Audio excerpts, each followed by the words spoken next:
بسم الله والصلاة والسلام على أشرف الأنبياء والمرسلين سيدنا محمد وعلى آله وصحبه أجمعين. أهلا وسهلا بكم في بث فعاليات ليالي سبرانية أو سايبر نايتس عبر حساب الاتحاد السعودي للأمن السبراني والبرمجة والدرونز. هذه المبادرة مقدمة لكم من الاتحاد السعودي للأمن السبراني والبرمجة والدرونز ومعها الشريك والممكن الرقمي STC. خلال الأيام القادمة ومن خلال جلسات النقاش ستكونون بإذن الله معنا عبر الكثير من المحتوى الشيق في مجال الأمن السبراني، وعليه ندعوكم للمشاركة في مسابقتين عن هذا الشأن. مسابقة تعنى بالاختبار الشامل، ويجب على المشاركين فيها الاستماع لكل المحتوى والتأكد من فهمه وحفظه، وكذلك عليها 3 جوائز مالية هذه المسابقة. وفي مسابقة أخرى مستقلة لأجمل ثريد متكامل، سرد متكامل في حسابك في تويتر عن كل الجلسات والدورات التدريبية اللي سنقدمها لكم بإذن الله في فعاليات ليالي سبرانية أو سايبر نايتس. هذه الجلسة راح تكون باللغة الإنجليزية بإذن الله، وراح نترجم البث بعد انتهائه عبر حساباتنا كذلك. اسمحوا لي أن أنتقل للغة الإنجليزية. Ladies and gentlemen, welcome to the first Cyber Night session we're hosting in this series. Today we have Mr. Donald Purdy to talk to us about 5G security. Mr. Donald is the Chief Information Security Officer in Huawei Technologies USA. Mr. Donald, the mic is yours. Thank you. It's great to be here. It's great to be one of the first presentation in your Cyber Night series. And I'm sorry this doesn't give me another excuse to come back to Saudi. I would love to be there with you in person, but it's great to be part of this virtual program as well. We will invite you back to Saudi when this pandemic is over. We would love to have you again here. I look forward to it very much. I want to talk a little bit about the importance of partnership for the benefits of 5G and for cybersecurity assurance. And one of the good things we're seeing from the response to the pandemic is there are really some very important tools. And I think people are realizing some of the benefits that can come from 5G, but it really is a shared responsibility.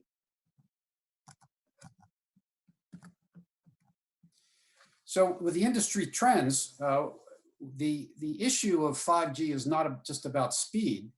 We're talking about a platform for bringing computing power to the edge, to government, to private organizations, to individuals. A platform that will create and enable a digitized government, digitized industry, and help bring resources and benefits to individual citizens of the kingdom. So we have personal IoT, Internet of Things, smart city and all that's involved with it, a utility Internet of Things, ecosystem IoT. So it's things like fish farming, augmented reality, virtual reality, education, gaming, smart manufacturing, live action sports. Hopefully we can have sports where people can actually be in the stands soon. Robotic surgery and remote healthcare, we'll talk about in a minute.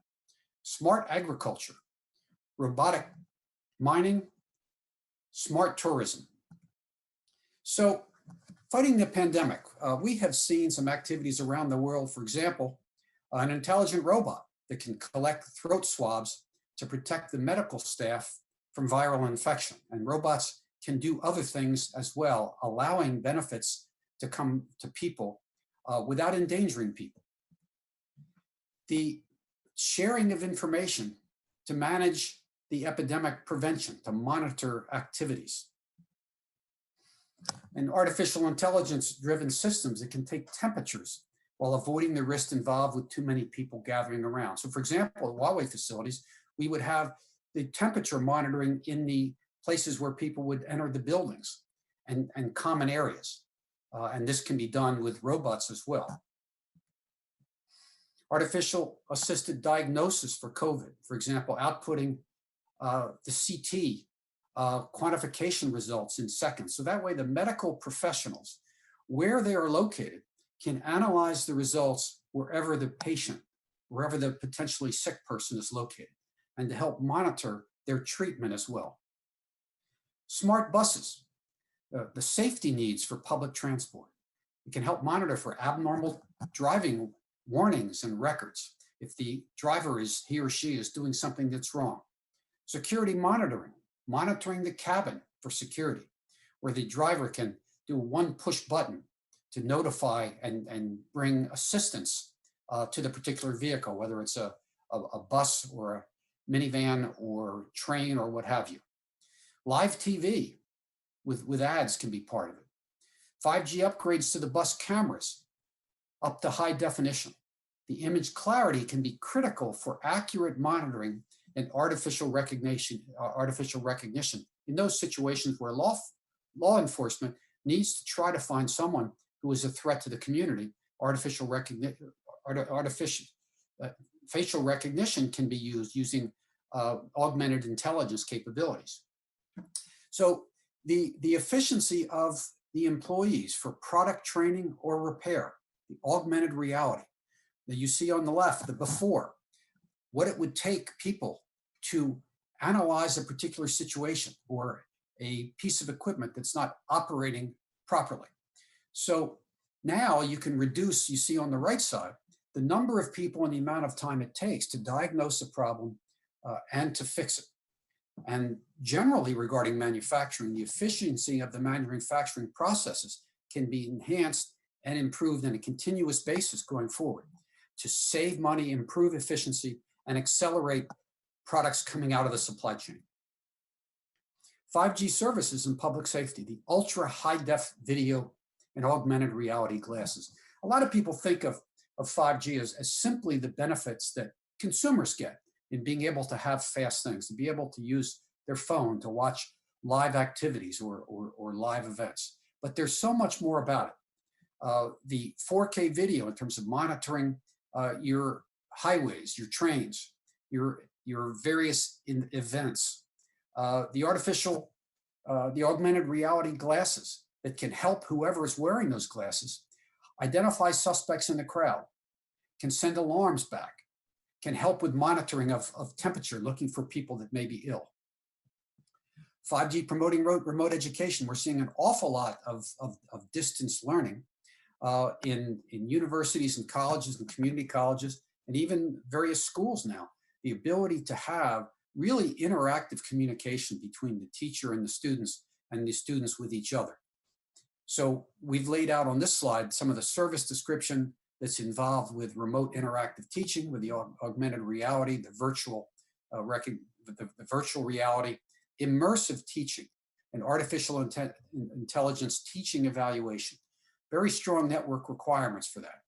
The industry prospect, as we move into the enhanced mobile broadband, the EMBB, real-time HD video backhaul for augmented reality and virtual reality.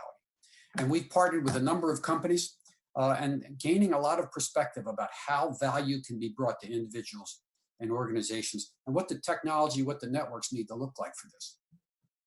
So remote emergency treatment, there's been an awful lot of publicity about how this is done. So just take an example of ambulances.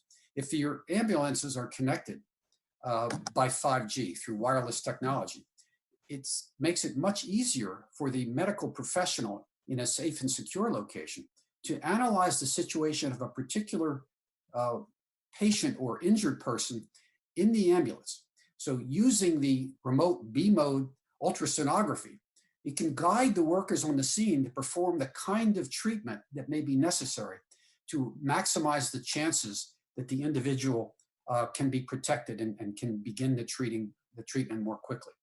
And this, of course, is information that is of course communicated to the emergency medical treatment personnel on site, so they're ready to seamlessly take the handover from the emergency personnel when the individual or individuals make it to the actual facility.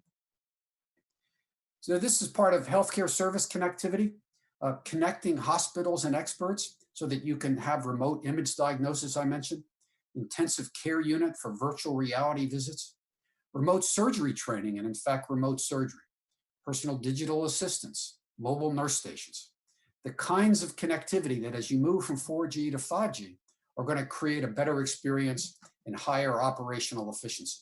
And the network architectures for those are governed by very important standards informed by governments and private organizations.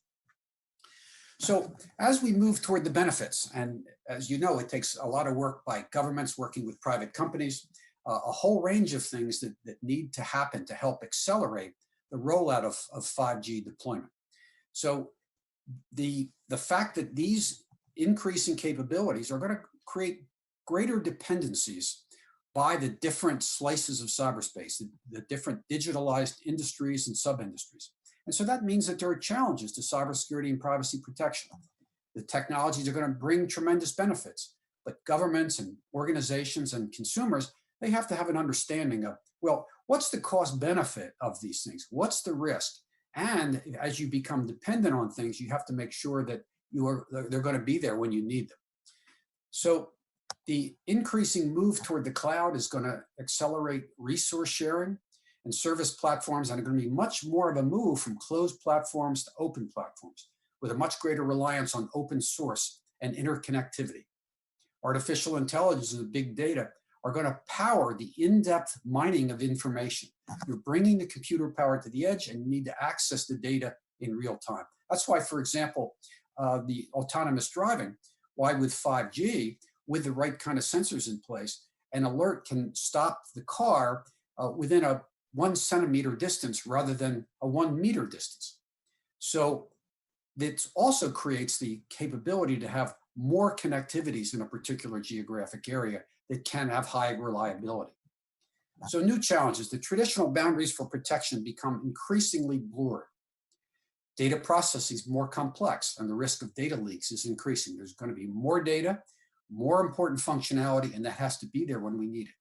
And of course, the attack surface and vulnerabilities are continuing to increase, and malicious cyber actors in cyberspace, their sophistication is increasing, which creates greater challenges for cybersecurity, but also law enforcement and public-private cooperation and international collaboration with law enforcement.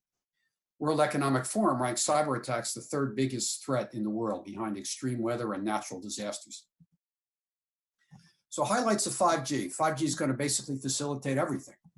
You've got the 5G network, phase one that we talked about a minute ago, the enhanced mobile broadband, allowing, and also massive connections, low latency that's going to bring these possibilities for connections in digitized industries and enable and help facilitate the growth of new vertical industries.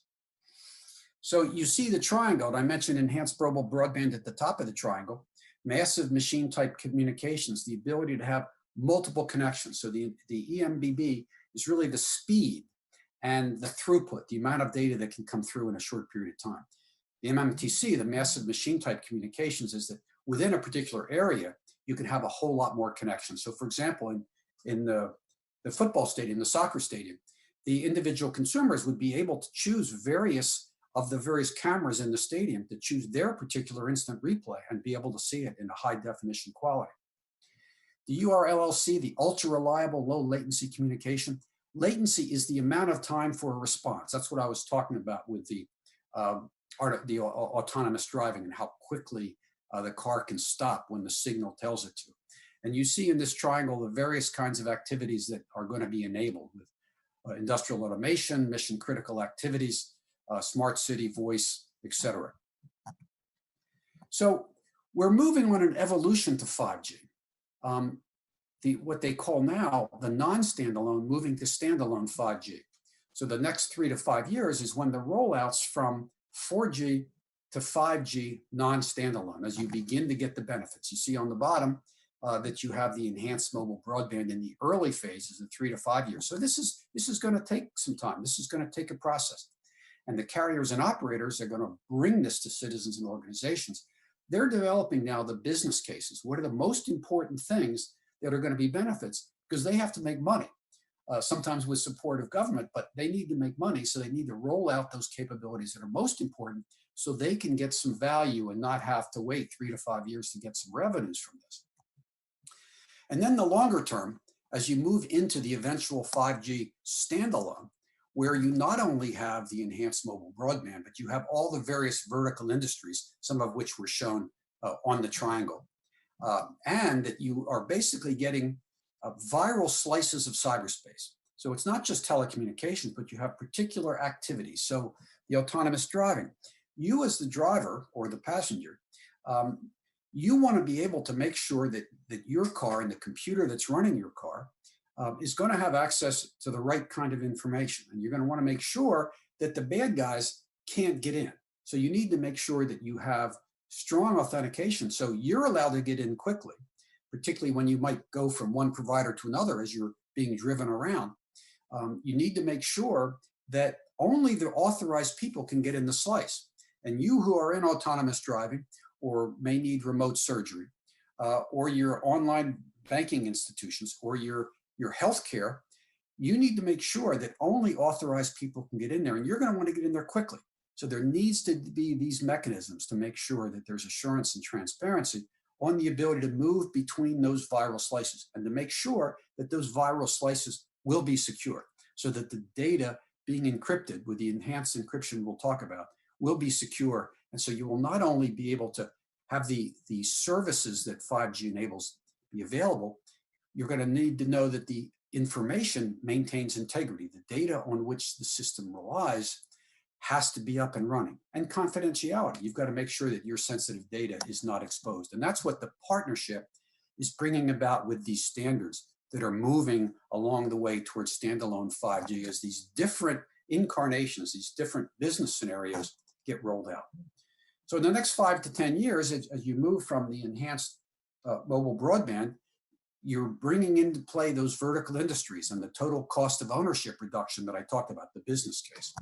So open source is going to attract more vertical industry applications. This becomes a platform that provides larger bandwidth, more connections, lower latency, more cloud-based access.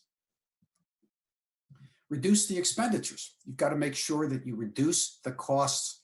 You need to have greater open source, greater interconnectivity, and you need to have intelligent operations and maintenance, because it's not just the cost, it's the servicing and the operations that have to justify it so that the purchase price over time, the total cost of ownership reduction is substantial. So as the experts talk about, and I'm certainly no expert, but the 5G target network architecture in the future understands the different pieces, has particular standards and best practices for each, and the shared responsibility that different providers in that have to meet their particular responsibility. And again, that's part of what the government role is in terms of the government stakeholder, to try to make sure that the major providers serving companies and government and serving citizens are doing what they're supposed to be doing, that there's objective and transparent basis for knowing whether those products and services are going to be there, whether those providers are worthy of trust. So the new security challenges, the three from the triangle we talked about, the different elements, the 5G network architecture, the access, the transmission, and the core, all being critically important to make sure that you meet the information. Let's see if we can advance this slide.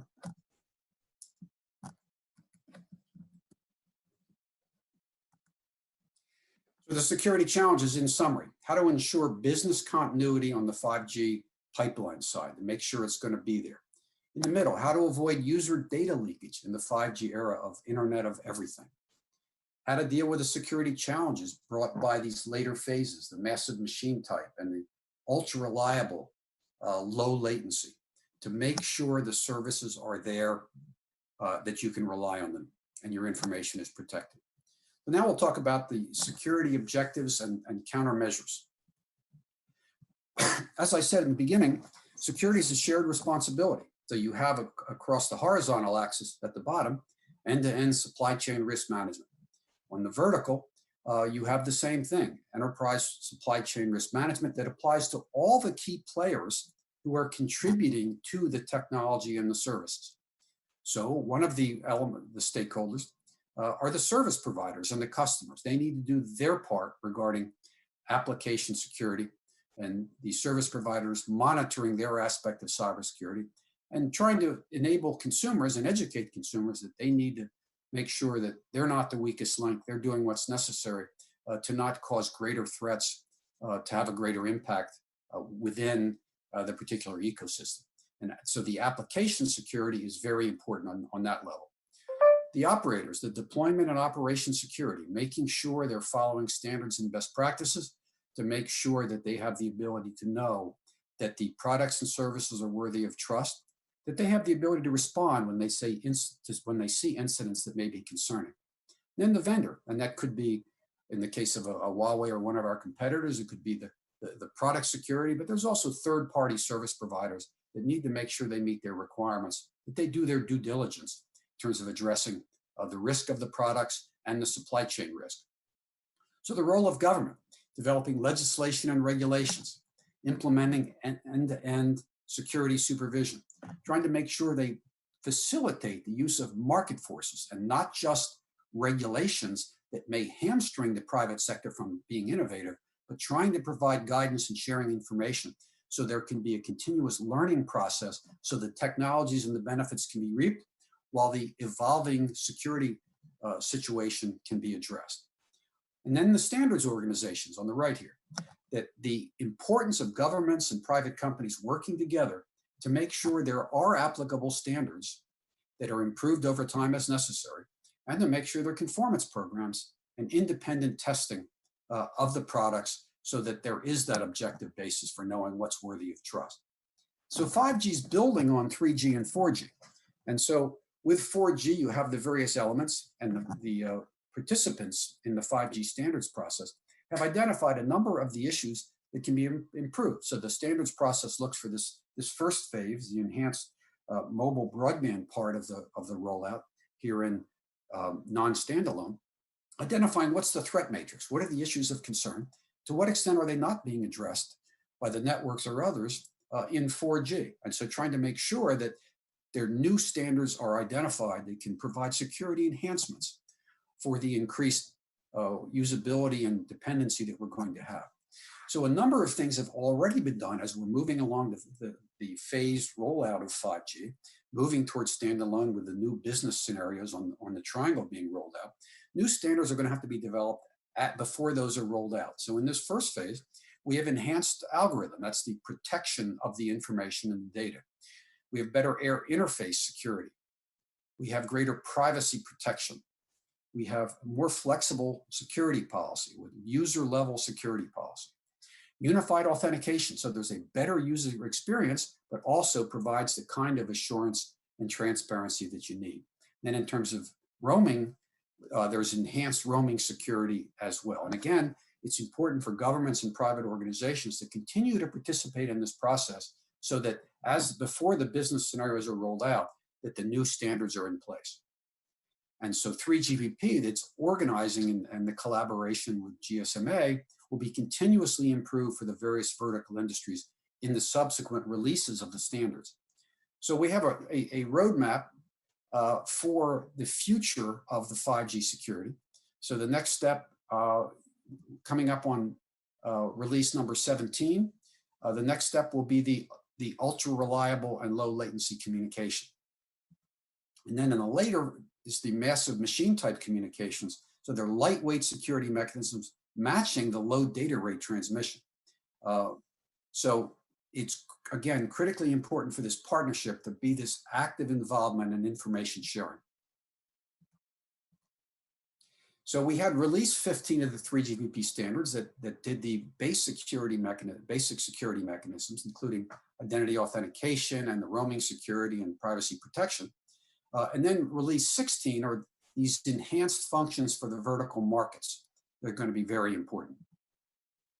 Coming up, going forward, the further enhancements with the encryption, different authentication, and the same security mechanism used in different services, so you can make sure you have a continuity, you have best practices.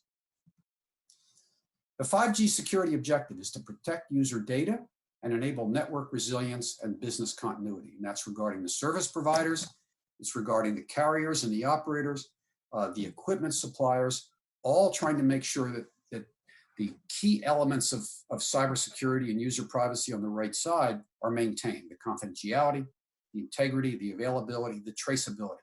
Traceability is not what we talk about in terms of the pandemic. It's the ability to identify problems in hardware or software and the ability to go back through the supply chain to figure out where they came from. So for example, if there's a software vulnerability that's discovered, the integrator and in fact the user, like the operator, they have to be able to identify whether any of their products have that particular vulnerability. They need to be able to work with the provider to identify, okay, well, which products are affected by that, and how can we come up with a fix or a patch to fix that vulnerability in a timely manner, but make sure it's tested before the vendor provides it to the operator, and then they approve its deployment in the network. This is not the same as when folks look at their phone and maybe there's continuous updates of the software. When you're talking about the equipment of telecommunications, this is a very closely governed process for the telecom and mobile operators, and whether, how, and when they provide any kind of access or provide any updates that come from an equipment supplier. So it is a very well-regulated, very closely governed process, and the telecom and mobile operators are very careful to make sure that the equipment vendors don't willy-nilly put up their own updates, and they also make sure that the particular updates is tested for their particular environment to make sure that it's going to work and it's not going to cause any other problems. So one of the key parts of risk management generally, and of course 5G networks as well, is the idea of understanding the key assets and functions of the various networks and making sure that you implement unified and visualized management of the data, and you're managing the risk from your assets and your software and hardware assets. And that's why it's, again, why it's part of the partnership. The enterprise management system and the security management platform, both between the core network and the radio access network, the use of firewalls between the different levels to make sure that there's security protection, so that, for example, the core is not accessible from the outside unless there's really strict governance and permission being granted. So the key elements are the data assets. So you have to make sure that you maintain confidentiality and integrity. You have your hardware assets that include the firmware and the various gateway interactions. And then the software access, your radio access networks, enterprise management system, operating system software, open source and third-party software. So an overview of the security measures for equipment, one part of it. The device security model is laid out here. I won't drill into it in too much detail. So traditional security, you talked about access control. It's the ability to access the system or services or assets. Confidentiality and integrity, that's protecting the confidentiality of it. And integrity is making sure the data stays accurate. Because if you're relying on data, if somebody corrupts that data, the functions that you're looking for, the services you're looking for are not going to be available. Availability, the air interface, anti-interference, anti-distributed denial of service attacks, traceability, security alarm, monitoring audit, centralized log management, and so forth. So the increasing movement to the cloud. So the cloud infrastructure hardening, providing greater security. The virtual network functions, security hardening, key data protection, multi-vendor security. So challenges in the future as we move toward that rollout in the next 3 to 5 years.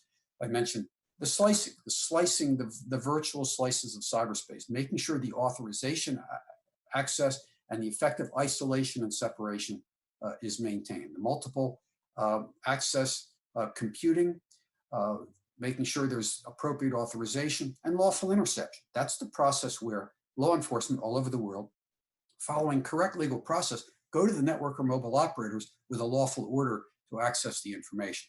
The telecom equipment suppliers, our responsibility is to make sure that the equipment, that the software or hardware from the telecom operator can interact. It's like we've got to provide the outlet, they plug it in to allow the lawful intercept, not something that we have access to. Network deployment by the operators is absolutely critical. And again, that's part of the shared responsibility. So standard security. So you've got the device security that has to comply with the security standards, such as the 3GPP I mentioned, that is the key player in developing the 5G standards, along with the GSMA, the mobile organization, and multiple government and private organizations in the world. And they have to comply with various baselines that would be required. So for example, in the case of Huawei products, we are governed by the laws of the particular countries that we operate in, laws and regulations. We also comply with the particular customer requirements that are specific in terms of their business objectives and risk environment. We also have our own internal requirements that we have to meet. So it's important that the operators ensure that the networks have been built to be secure and resilient. So there needs to be in-depth security, defense, and operations and maintenance. And that's why it's critical to have the right kind of security design and deployment to ensure the network security and the service continuity. It has to be there when you want it. So reinforcing data security protection and data security is part of the overall ecosystem, part of the shared responsibility. So collaboration with the service providers to make sure that there's the appropriate end-to-end data encryption and channel encryption for users, and to protect network data and basic user data throughout the entire life cycle of the process. Then of course, supplier management is very important. So those who buy from us has to be concerned about us and our suppliers. And we as a supplier, and sometimes in effect an integrator, we are very careful about the thousands of suppliers who supply us, whether it's hardware or software. So very strict requirements.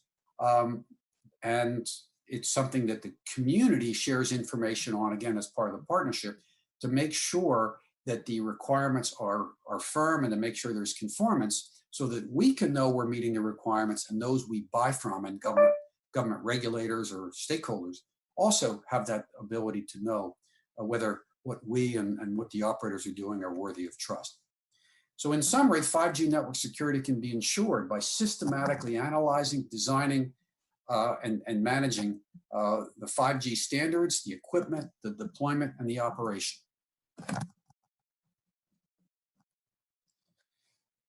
Three basic elements: the confidentiality and integrity, steeped in standards, the network device continuity, and security deployment and management. So in the security deployment and management, you got the security network design, security management, security optimization, all of which is very rigorous. I'll talk briefly about what Huawei is trying to do, informed by our customers and government regulators and our experience in the market. So our overarching security framework, security and privacy are critical to us. And we're moving from a cybersecurity 1.0 to a 2.0 in terms of, partly it's how we are using increased computing power to help us be more effective at raising our assurance requirements and being more transparent at it. So if we look at the far left column, we are, as one of the players, one of the partners, contributing to the 5G services standards and networks evolution. So we're very active in the 3GPP standards, for example. Network evolution, 3 to 5 years, I talked about that, and 5 to 10 years for moving as they fully digitize the vertical industries and reduce the total cost of ownership. So in the center, 5G security. So the security objectives we mentioned, to build security resilience. Resilience is the ability to make sure things are there when you need them, protect user data, and ensure service continuity. Security analysis methodology. We have developed very robust processes informed by some international companies such as IBM, certain specific procedures, the Astride technology, the NIST cybersecurity framework, the solution security, end-to-end enterprise-to-enterprise threat analysis, because just as 3GPP is doing their threat matrix, just as the European Union not too long ago did their 5G risk assessment, understanding what the threats are and then understanding what the controls are, the risk environment, and so forth is what's necessary to effectively manage risk and promote resilience. So security solutions, you've got various standards for security and device and deployment. On the far right-hand side, carrier network service security, and partly some entities are using something like the NIST, that's the US standards body, requirements for an organization in terms of their network security, such as 800-53 and revision number 5. So the idea of network planning and design, the engineering construction, and the operations and maintenance are all very important, and that's part of what we are focused on as a supplier. So for secure platform, you want to support fast end-to-end detection, response, and recovery. So these elements in this kind of the second level are from the NIST cybersecurity framework, which I commend to folks as a risk analytic tool to help an organization know where they stand in terms of their risk profile. But the idea of identify, you've got to be able to quickly detect problems, protect and detect. Security analysis platform. And again, this able to use big data and moving into being able to use artificial intelligence are going to make it easier. But it's also important that organizations who have information on cybersecurity incidents and on vulnerabilities participate in the information sharing between governments and private organizations, the CERTs, the computer emergency response teams, and so forth, to make sure information is shared quickly so that organizations can protect themselves as threats arise. Security control platform, security policy orchestration and automatic response to attacks is very, very important. And that's part of why organizations participate in information sharing in various groups around the world, such as the FIRST organization, Forum for Incident Response and Security Teams, so that people can learn best practices and share information about how to improve and how to make sure you can get timely information, and the most timely information on how to mitigate risk and how to respond and how to recover. Bottom, we talk about proactive prevention, big data detection, and quick response. It's also important for organizations to do and nations to do exercises, cybersecurity exercises where particular incidents happen, how you respond. Just as, for example, for pandemics, it's important for governments to work with private companies to have exercises so that you can learn. You have after action situations so you can improve your processes. You can improve what we see here across the top, your ability to identify, to protect, detect, and response and recover. But by collaborating with those within your particular industry vertical and with governments, you strengthen the partnership to help us get the benefits of the technology while addressing the risk. So one of the things that Huawei does is we've developed a many hands and many eyes approach. So you see in the center here, number one, our R&D security, our integrated product development processes. As we build from the left to right, from concept to plan to development, building in the requirements for each step of the way. And using a process referred to as separation of duties, where the people who are responsible to meet the particular requirements are not the same as the ones who report to the managers or the executives as to whether or not they're meeting the requirements. And you also have internal audits for the same reasons that you have audits of financial situations, because this stuff really matters. And so you want to make sure that your requirements are being met. Second, the independent cybersecurity lab. This is a process where Huawei uses 3 kinds of testing of the tools, and it's an independent organization within the company that is set up to test the products to make sure that under number one here, the R&D security, the IPD process, to make sure that folks have done the correct things that they're supposed to do, that they've actually met the requirements. And so we use 3 kinds of testing. We use third-party tools that we pay to use, of course, because no individual tool can find all the vulnerabilities in anybody's product. So we use multiple tools. And we also use open source tools, those that are readily available. And we also have tools that we've developed so that we can make sure that important vulnerabilities are addressed before the products are deployed. Third-party verification, we also have, and talked about it at some of the conferences I've spoken to and meetings I've had in Saudi, various third-party verification centers, such as the United Kingdom, the Cybersecurity Evaluation Center. We have our Brussels Center, our Transparency Center. In fact, we'll be doing a webinar on May 20th with Bob Shee, who runs our Transparency Center, and we'll have someone from the GSMA and an academic cyber expert will participate in that kind of discussion. We're also very involved in industry certifications. There are a myriad of certifications, different certifications for different products. Different countries, different companies require different certifications, so we have to be responsible for that. So one of the things that Huawei is doing around the world is we're really trying to promote uniform and global cybersecurity standards and independent evaluation. So you think about it this way, that if manufacturers have to create a whole lot of different kinds of things for different people, it means their costs go up and their efficiency goes down. It's similar in the case of standards. And so right now, there's no individual standard, although for 5G, when I talk about the 3GPP GSMA work for 5G is very, very important. You need to have some basis at which the manufacturers can evaluate whether we're doing what we need to do. We can build those into our processes. And those who buy from us, the telecom or mobile operators, they know what the standards are, so they can put in their procurement requirements specific requirements and contract provisions and service level agreements as to what we need to do. So that's why it's so exciting, this work of 3GPP and GSMA, and this effort on the far left here, the NESAS, the Network Equipment Security Assurance effort, which is focused on telecom equipment, trying to come up with specific standards for telecom equipment that then we can make sure we meet, our competitors can meet, and those who buy from us can make sure they meet. But it's not just setting those standards, it's setting up a conformance program that's independent testing. So that way, customers, governments have an ability to know whether the particular products are worthy of trust. And you make sure as part of this partnership that there's a feedback loop. Information is shared so you can continue to improve the standards. And you have an ability to compete to make sure that you can try to outperform your competitor, because in the marketplace, you want to be able to sell your product. You want to be able to sell your service.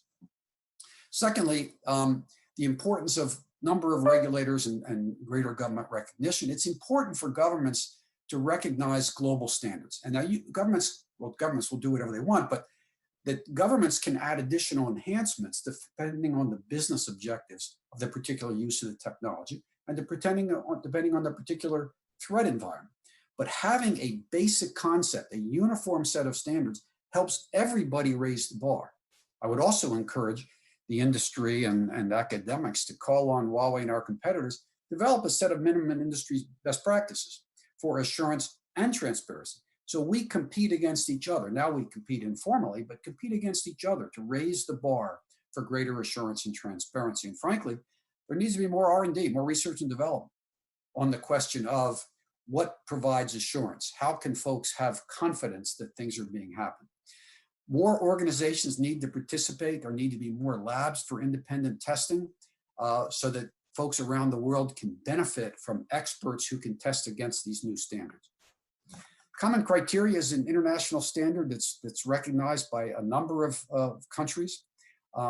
Different governments and different companies may require the certification, so it's not uniform, but the model's good, where there's a set of standards, and there's a number of labs around the world. I think it's 50 or 60 or 70 labs around the world. And if a product is evaluated in a particular lab, it's recognized. So the seller only has to get the product certified once, and then it can be recognized around the world. So let me summarize. So 5G is continuously enhanced, building on the architecture of 4G. There are enhanced password algorithms, better interface security, better air interface security, enhanced roaming security, and better user privacy protection. Huawei complies with the 3GPP standards.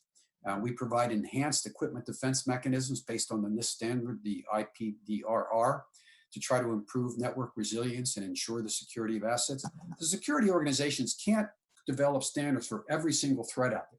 So they try to identify and come up with standards for the most important, and then companies try to come up with additional enhancements, which becomes a good competitive differentiator.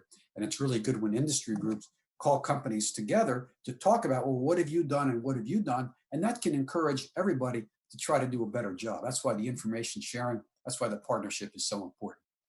So as I talked about the importance of the carriers and the operators, in addition to the standards and the equipment, proper network security design, deployment, and operation security management are key to network security. Hopefully we'll move toward a world where there's greater independent audits of the operations of the telecom and mobile operators, and even perhaps the operations of the telecom equipment suppliers. Because when we care about something, we have independent audits. That's why audits of financial records, for example, audits of companies that are publicly traded get such great scrutiny, because we care about it, and that's how we can ensure that there's a basis for trusting the figures. So our strategies, it's been a primary task for us for over 11 or 12 years. We try to use industry best practices and informed by consultants that we've hired so that we can develop, design, deploy, and maintain our systems to defend against network attacks and implanting malicious software. We compete in the world market. And for us, our reputation and the reputation of our customers is absolutely critical. And so we would do nothing to interfere with that. And we invite calls by industry or other experts as to ways that we and the telecom and mobile operators can provide greater assurance and greater transparency. It's a great pleasure to be with you, albeit virtually today, and I'll turn it back to. It was a pleasure, Mr. Donald. It was great hosting you, Mr. Donald Purdy, Chief Information Security Officer in Huawei Technologies.